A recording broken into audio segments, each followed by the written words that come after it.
दोस्तों, आज रात के 9:30 बजे हैं और हम सब चल दिए हैं अपने अंदर वाले घर में, जहाँ पर हमारे बड़े पिताजी माँ जी रहते हैं। जो आप कहेंगे बड़े ताऊ जी ताई जी रहते हैं उनके यहाँ, क्योंकि वहाँ अखंड ज्योत जग रही है माता के लिए।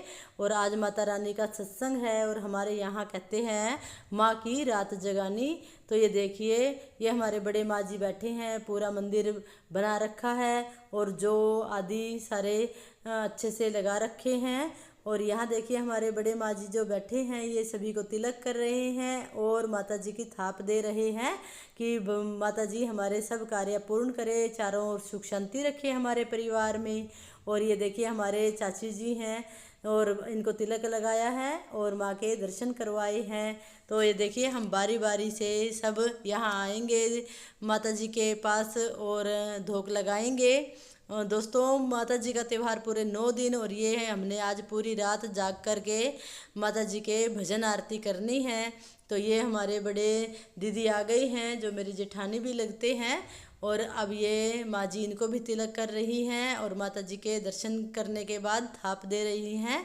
तो दोस्तों, बड़ा ही अच्छा लगता है जब पूरा परिवार जो है शुभ कार्यों में बिल्कुल एक साथ होता है। और ये दिन त्यौहार हम बहुत ही यादगार बन जाते हैं। तो बीच के कुछ समय हमारे परिवार के लिए बड़े कष्टदायक थे, एक बहुत बड़ी ट्रेजेडी हो गई थी हमारे परिवार के साथ, तो मैं उनका जिक्र नहीं करूँगी।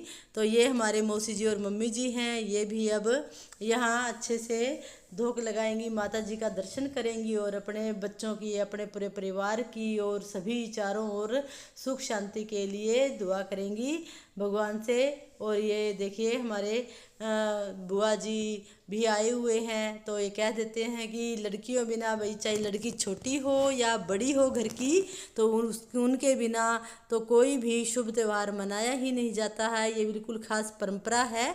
अब ये परंपरा कम होती जा रही है समय के अभाव में लगा लीजिए, लेकिन हमारे पूरे परिवार में आज भी पूरे सम्मान के साथ हमारे बड़े बुआ जी को बुलाया जाता है, हमारे दीदी हैं जो ननद जी हैं उनको बुलाया जाता है और उनके बिना ये सारी पूजा अधूरी रहती है। तो और ये देखिए हमारे सभी परिवार में जिस जिसका काम घर का ख़त्म होता जा रहा है और नहा धोकर ये शाम के लिए आते जा रहे हैं और ये सारे हम इकट्ठे हो रहे हैं। अभी भी बहुत बड़ा परिवार है, तो अभी भी आने कुछ बाकी हैं। और जैसे ये सारी लेडीज़ हैं, हम हैं और ये हमारी बड़ी माता जी हैं, बुआ जी हैं और यहाँ हम सारी देवरानी जेठानी बैठे हैं और बुआ जी और पूरे अच्छे से भजन कीर्तन कर रही हैं, माता जी के गीत गा रही हैं। तो दोस्तों, ये देखिए हम पूरी रात ऐसे ही भजन गाएंगे और माता जी को याद करेंगे।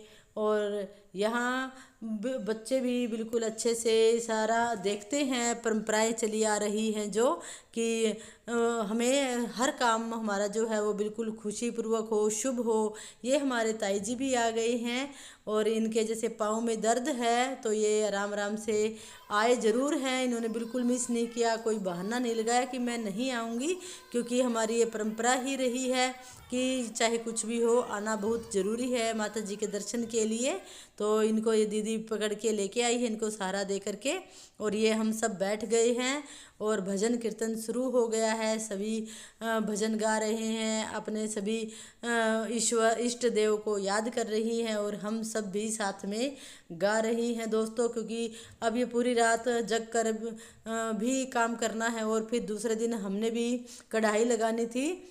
तो हम 4 बजे वहाँ से वापस आ लिए और 4 बजे आकर के मैंने और मम्मी जी ने पूरे घर का काम किया पहले, और चाय पानी बनाई है, सबको दिया है और फिर हमने कढ़ाई लगाई है माता जी की। तो ये आज हर घर में हमारे कढ़ाई भी लग चुकी है। और ये देखिए सभी जो कन्याएं हैं इनको मम्मी जी पहले ही इनवाइट कराए थे कि बेटा आज हमारे घर पर माता की कढ़ाई लगाएंगे, जोत लगाएंगे, तो आपको ज़रूर आना है। तो ये देखिए सभी ये लड़कियां जो है बहुत ही खुश होकर के ये कन्याएं हमारे घर आई हैं और इनको प्रसाद दिया है। बहुत अच्छे से एंजॉय करके इन्होंने बिल्कुल अच्छे से खेल करके एंजॉय करके ये गए हैं। ये मम्मी जी बैठे हैं और ये हमारे ओजू है जो इन गुड़िया से सबसे अलग होकर के माँ के पास, ये कह रही है माँ के पास बैठ कर खाऊंगी मैं तो, और इसको है थोड़ा सा मोबाइल देख करके खा रही है। और दोस्तों ये देखिए बिल्कुल अच्छे से सभी एंजॉय किया, सबने माता जी का को भोग लगाया है और फिर इन बच्चों ने भी बहुत अच्छे से खाया है। तो बुआ जी ने पहले पिताजी के यहाँ ड्यूटी निभाई और अब यहाँ पूरियाँ बना रही हैं। तो जय माता दी।